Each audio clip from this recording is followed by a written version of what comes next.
Bonjour mes chères vierges, je vous remercie de me retrouver pour ce taroscope du mois d'avril 2018 sur lequel on va se pencher sans plus tarder. Alors la première des énergies que présente votre mois, et c'est une énergie positive, c'est-à-dire des événements qui vont se produire, sinon des attitudes, des actions qui vont être encouragées par le tirage, et donc ça nous est présenté ici par le 8 de coupe. Le 8 de coupe, c'est une carte qui nous dit de reconnaître quand il est temps de quitter une situation qui n'est plus pour nous ou qui ne nous convient plus. On pourrait toujours avoir un petit peu de résistance à laisser partir une longue période de notre vie parce que comme vous pouvez le voir, le 8 de coupe présente tout un tas de coupes qui se sont accumulées au fil du temps, donc au fil des mois, au fil des années. Ça peut être plein de projets qui se sont accumulés, plein d'attentes différentes. Et il va être question, avec le 7 de coupe, un petit peu de séparer le lard du cochon, comme on dit, ou plus poétiquement le grain de l'ivraie, avec le 7 de coupe qui apparaît en vis-à-vis, en discussion avec le 8 de coupe, parce que, justement, le 7 de coupe, il a tous ses choix qui s'offrent à lui, toutes ses opportunités, tous ses possibles, mais tout cela reste suspendu dans les nuages. La carte apparaît dans les obstacles, en plus, pour le mois d'avril. Et ça, c'est l'idée qu'il y a des projets qui sont peu ou pas réalisables, peu concrétisables, peut-être parce qu'on ne se donne pas les moyens, peut-être parce que c'est des projets qu'on aime bien caresser comme ça, de loin, mais qu'on n'osera jamais vraiment mettre en forme. Mais le 8 de coupe va nous dire qu'il y a sans doute des situations qu'il va falloir laisser sur le bas du chemin, même si on se dit «Ah, mais on aurait pu en faire quelque chose, ou on aurait pu faire quelque chose de ça», qu'on se dit peut-être qu'il est encore possible de redresser la barre dans le cadre d'un projet qui nous a pris du temps ou d'une relation dans laquelle on est depuis un bon bout de temps. Mais vous voyez, il manque quelque chose pour parfaire l'harmonie. Il y a une coupe qui fait défaut et donc le personnage s'en va. Alors il y a deux lectures possibles, c'est-à-dire que il s'en va parce que il a passé assez de temps, suffisamment de temps à cette situation, et puis il emporte comme ça quelque chose avec lui, c'est-à-dire que cette expérience l'a amené à être la personne qu'il est aujourd'hui, mais il n'a plus de leçons, plus rien à en tirer, quoi. Euh, et donc, du coup, il reprend son chemin. Ça peut être l'idée que bah, on a passé beaucoup de temps à quelque chose, mais on n'arrive pas à sentir que l'équilibre et l'harmonie est là. Il y a toujours quelque chose comme quelque chose ferait tout le temps défaut à la situation, à la relation, et donc on se dit, on s'écoute, hein. Il y a l'idée vraiment de sentir, de ressentir de toute façon au fond de soi qu'on doit partir, qu'il est temps de refermer cette porte-là, de se retirer, d'abandonner cette voie. Notre activité au sein de ce projet professionnel n'est plus appropriée parce que tout simplement on s'ennuie, hein, par exemple, hein, c'est une raison comme une autre que je vous donne là pour illustrer un peu, pour vous donner une idée. Mais il y a cette idée que les changements au sein de la situation actuelle ne sont pas possibles et qu'il n'y a pas vraiment d'autre issue que celle de s'en aller. Donc il y a peut-être un petit peu de déception ou un sentiment de perte ou sentiment de désillusion qui peut se faire sentir à travers le 8 de coupe, mais comme la carte est dans les aspects qui nous sont positifs, c'est au contraire l'idée qu'on ressent que eh bien il faut tourner le dos à cela. Ça peut être à ces situations, à ces projets qui sont bien trop illusoires, hein. Ces projets qui sont dans les nuages. Vous voyez, on passe en plus 7, 8 de coupe, il y a une sorte de suite. Il y a dans toutes ces idées et ces pensées qui nous travaillent et nous traversent, ces projets qui nous habitent, finalement, il n'y a qu'une option qui est possible et qui est envisageable et qui est viable. Les autres, les 7 autres, on va les mettre au feu, quoi. Parce que le 7 de coupe va dénoncer l'idée de peut-être aussi fuir sa réalité, c'est-à-dire que on se dit bon bah tant que je choisis pas, tant que je reste dans l'expectative, tout est possible au fond. Mais il faut bien se rendre compte qu'on peut pas gérer mille et une choses en même temps, parce que ça c'est vrai, ça peut être aussi le 7 de coupe, l'idée qu'on veut faire 15 000 choses et qu'il va falloir être un petit peu plus terre à terre. On ne peut pas travailler sur ce projet, faire ceci et faire cela en même temps. Sinon, il va avoir beaucoup, beaucoup d'envie, mais derrière, une très peu de transformation en concret, en projet concret, quoi. Il faut, comme je vous disais aussi, arriver à distinguer ce qui est de l'ordre du fantasme. Oh, j'aimerais bien, je voudrais bien, mais au fond, on n'a pas les moyens et les méthodes vraiment concrètes pour y arriver. Donc, dégager les chemins qui ne mènent nulle part et arriver à voir les options qui sont vraiment disponibles, qui vous tendent les mains. Il y a des solutions qui s'offrent à vous, nous dit le 7 de coupe, même dans les obstacles.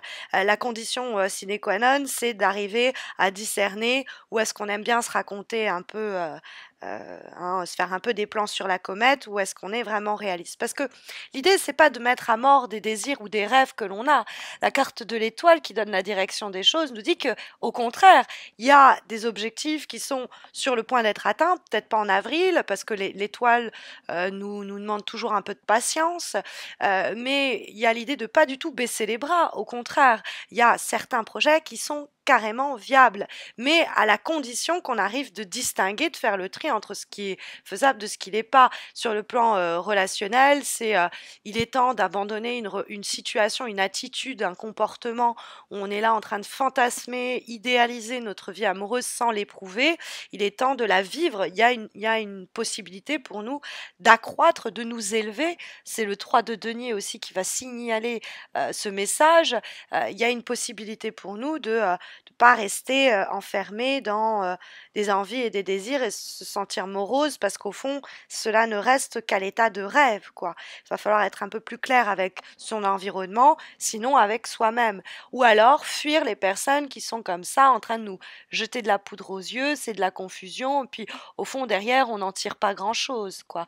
Donc ça aussi, on sait tourner le dos à ce type de rencontres, de relations, de projets, de situations pour aller vers ce qui peut plus clairement, plus matériellement nous apporter ce que l'on recherche. Parce que on a en vibration le 3 de denier qui est une énergie très belle, une énergie d'élévation, une énergie de croissance, et qui est là, du coup, pour nous signaler votre capacité à connaître une expansion, que ce soit matériel, parce que c'est les petites pièces d'or, que cet accroissement soit de l'ordre des revenus financiers ou quoi au caisse, ou que ce soit l'idée de quelque chose, d'un projet qui se développe, du fait qu'on travaille à cela, ou que ce soit un amour qui croît, hein, dans le sens de la croissance.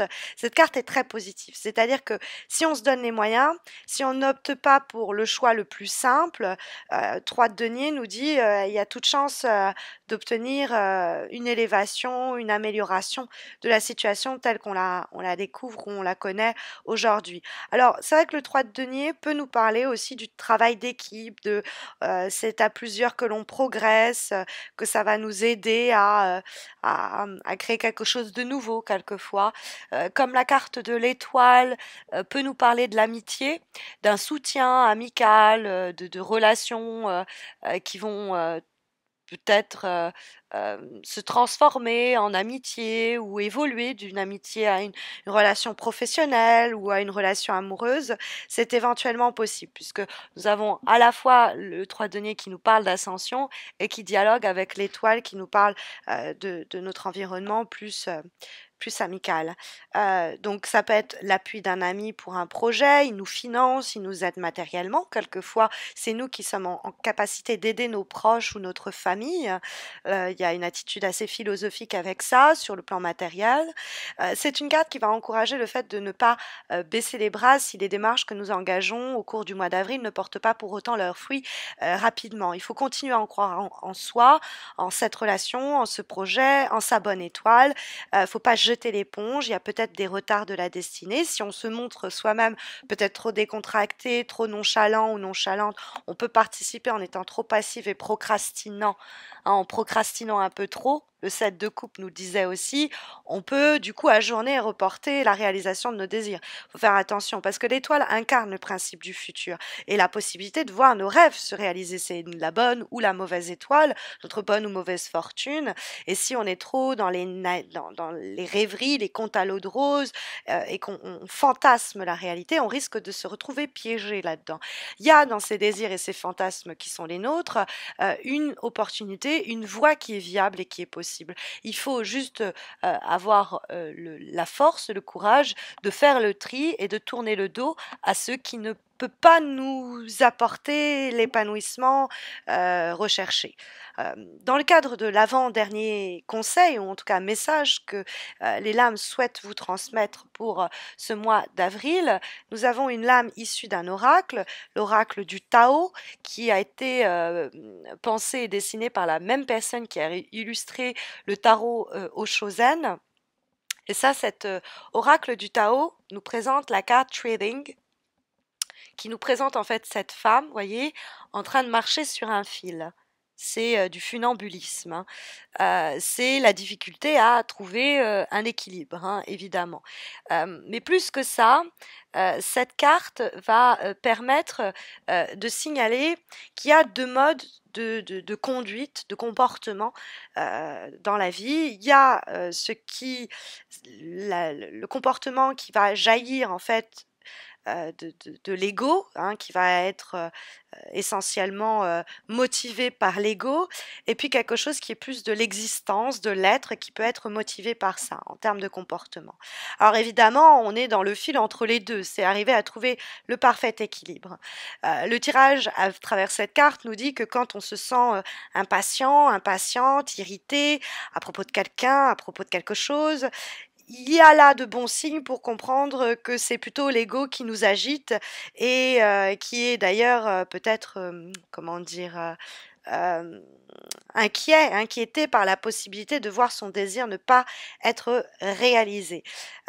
Puisque l'ego n'est pas très dur à identifier, il est souvent là pour essayer de se promouvoir lui-même et pour pousser les autres sur le bas-côté, sans se vraiment enfin, sans faire fi vraiment des conséquences, hein. Il y a dans cet comportement qui est d'abord œuvré par l'ego et dans des projets qui vont, par exemple, nous demander de travailler avec d'autres personnes, où il va falloir peut-être se décider et faire un choix, savoir mettre à gauche, à droite. C'est pas l'ego qui doit nous pousser, c'est pas l'image que l'on veut que les gens aient de nous ou l'image que l'on a de soi qui doit nous aider à trancher. Parce que cet ego-là, il ne prend jamais ses responsabilités pour les échecs. Il est rapide pour clamer les victoires, mais il est très prompt à disparaître quand il est question d'accepter les erreurs. Ou alors, il va très vite placer, enfin, il va blâmer quelqu'un d'autre pour ses échecs. Donc, à partir du moment où on arrive à voir quand est-ce qu'on est distraite par les demandes de l'ego dans nos comportements, dans nos questionnements, dans nos choix, et qu'on voit qu'on est juste habité par de vieux schémas qui nous fait penser mécaniquement presque. L'ego adore hein, ce comportement-là, ça lui permet de projeter toutes les fantaisies dont il a envie et qui ne risquent pas de lui faire interférer avec ce que la réalité lui réserve vraiment. Et on revient avec ce set de coupe, c'est mieux de caresser de loin les choses que de s'y confronter et malheureusement possiblement affronter l'échec. Pourtant, si on s'y confronte, on verra très rapidement qu'il y a des projets qu'il faut abandonner, qu'il y en a d'autres qui peuvent nous apporter la croissance que l'on espère. Et pour cela, il faut laisser de côté l'ego et au contraire partir du soi. C'est l'idée que on peut faire partie d'un groupe de musique et faire un très beau solo à un moment, mais savoir se taire, entre guillemets, moins se faire entendre quand on doit jouer avec le reste du groupe en harmonie. Donc c'est l'idée de partage, de à mi-chemin entre je dois m'affirmer, savoir ce que je veux, ce que je vaux, et en même temps ne pas laisser l'ego trop parler pour moi et m'amener à ne pas prendre les meilleures décisions possibles, hein. Cette idée de décision que l'on voit aussi être prônée par ce set de coupe, un élément qui pourrait d'ailleurs poser problème. On pourrait donc avoir ici une recommandation du tirage face à cette situation-là. En dernier conseil ou dernier message que les lames souhaitent vous transmettre pour ce mois d'avril, nous avons une dernière carte issue à nouveau d'un oracle, celui pensé et dessiné par Cohn et Fairchild et Rassouli, et qui est l'oracle Journey of Love, et qui nous présente la carte Heart of the Moment, le cœur du moment. Donc, ce dernier conseil est flamboyant. De quoi il nous parle? Il nous dit qu'on est en train d'entrer dans une période où notre passé et notre avenir sont en pleine collision. Ce qu'on doit laisser, le passé qu'on doit laisser pour ouvrir la porte sur un nouvel avenir, permettre une croissance, ce futur dont nous parle la carte de l'étoile, mais pour cela il faut abandonner peut-être des désirs fantasmer un peu du passé. La carte Heart of the Moment nous dit que vous êtes dans le moment où vous allez avoir une magnifique opportunité de décider à soit continuer dans le schéma qui est le vôtre, ou soit vous arrêter et en sortir. Alors ça peut être l'idée de sortir d'un boulot, sortir d'une relation et en démarrer à nouveau, parce que ça c'est l'idée du sas. Tant que la première porte n'est pas fermée, la seconde ne s'ouvrira pas. Donc ça rentre bien en corrélation avec la carte de l'oracle Journey of Love, dernier message des cartes pour vous pour ce mois d'avril. Et ça nous dit peut-être aussi que vous pouvez même décider que c'est pas encore le moment de vous décider. Hein, la carte de l'étoile peut nous dire patience, hein, un peu plus tard. Mais ce qui est important, c'est que on ne laisse pas la situation ou les circonstances choisir pour nous. On essaye, enfin en tout cas le message que nous porte cet oracle nous dit qu'on est dans une zone de transition dans notre vie, dans nos relations humaines, où on va avoir un moment où va se manifester des opportunités, peut-être nombreuses, où un choix permettra d'ouvrir la voie de plus d'épanouissement, l'étoile. Mais il faut emprunter le bon chemin. Il faut pour cela, comme je vous disais, séparer le grain de l'ivraie. En tout cas, c'est ce que semble ici recommander cette carte à travers cette lame de l'oracle. Il faut prendre sa chance aussi, hein, de peut-être sortir un peu, abandonner et faire des croix sur des choses, mais ça semble avoir des effets qui vous sont clairement profitables. En tout cas, c'est le message que souhaite ici pour ce mois d'avril vous transmettre les cartes. J'espère que ça saura vous aiguiller pour ce mois. Sachez que si vous avez besoin d'un conseil plus approprié à votre problématique du moment, j'organise un concours sur Facebook pour vous permettre de remporter un tirage gratuit comme celui-ci, bien que plus enrichi et répondant à votre question du moment. Donc ça se passe sur ma page Facebook, vous avez le lien de ma page Facebook sous cette vidéo. Vous pouvez donc m'y retrouver pour tenter votre chance. N'hésitez pas non plus à vous abonner à ma chaîne YouTube si vous ne l'avez pas encore fait, on est près de 15 000.